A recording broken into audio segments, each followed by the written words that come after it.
How's it going, everyone? In today's video, I'll show you on how you can connect spikes to blocks in Geometry Dash. So of course, you just want to go ahead and basically build your level. And then the first thing that you want to do is to import your block first. In my case, I'm going to be using this specific block. Now there's multiple ways to do this, and basically this is the easiest way in order to do so. And then of course, let's import our spike.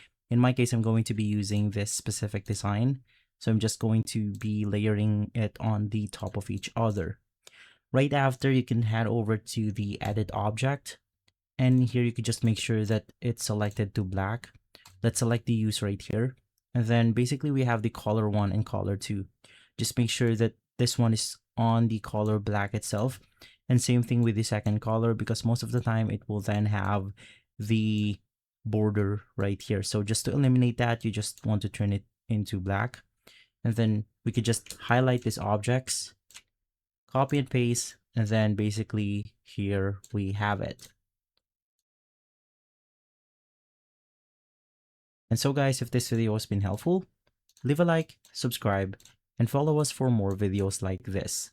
Thanks for watching.